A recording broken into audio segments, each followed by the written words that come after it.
I'm Thomas. I'm a sex researcher. I teach a college class called Psychology of Human Sexual Behavior, which is basically a fancy way of saying sex ed for adults. And I'm learning a lot from my students. One of the main things being that no one knows anything about sex.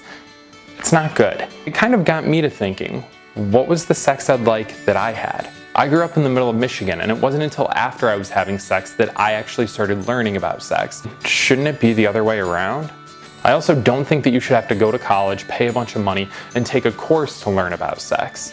That's why I created this. Everything they're telling you is a lie. I might be being a little bit dramatic. Probably not everything that they're telling you is a lie, but in the United States, there are only 13 states in which the sex education that you're provided must be medically accurate.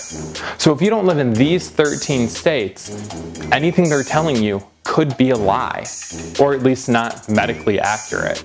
If you live in these other 37 states, well, it's really a coin toss, and they're not going to tell you that. No one's going to start out a class with saying, oh, everything I might be telling you is a lie.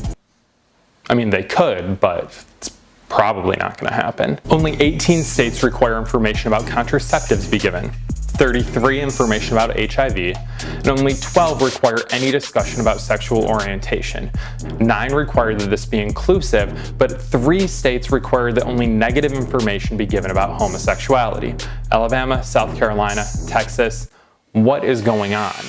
What it all boils down to is not that everything is going to be fine, but that youth are not being provided enough accurate information about sex. They don't know how to protect themselves, and it's all reflected in the stats. The Center for Disease Control and Prevention recently released their 2016 report for STIs. There are over 1.5 million new cases of chlamydia, over 450,000 cases of gonorrhea, and 27,000 cases of syphilis. All of these have increased. And guess what? There's more. Half of all new cases of STIs were acquired by people 15 to 24 years old. The rates of unplanned pregnancy also continue to rise. 4 out of 5 pregnancies are unintended for women 19 years and younger, and 48% of all pregnancies are unintended.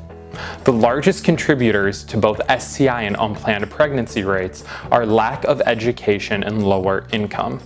Unsurprisingly, rates for both are also highest in areas where abstinence-only sex education is the norm.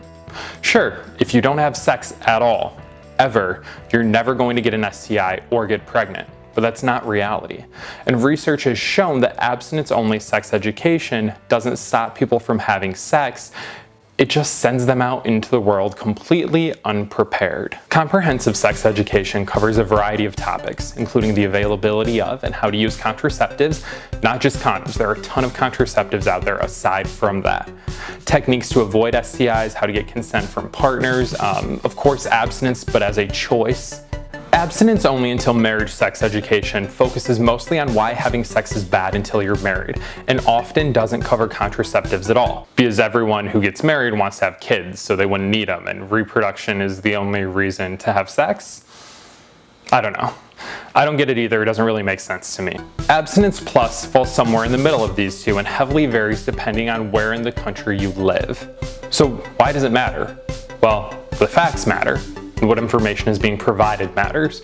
When contraception is covered in an abstinence only until marriage sex education program, it's generally to point out the failure rate of contraceptives. For example, technically condoms are 98% effective in the prevention of pregnancy.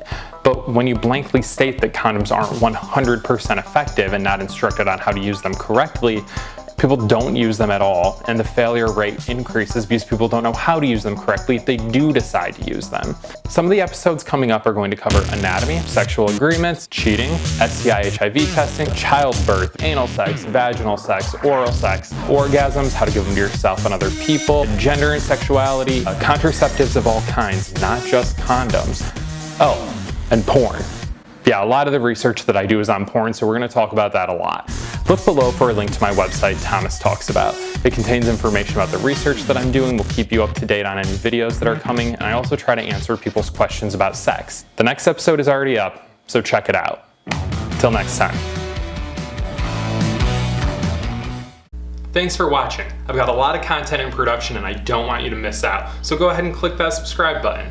In the meantime, check out one of these other videos. And don't forget to send me your questions about sex. thomastalksabout@gmail.com.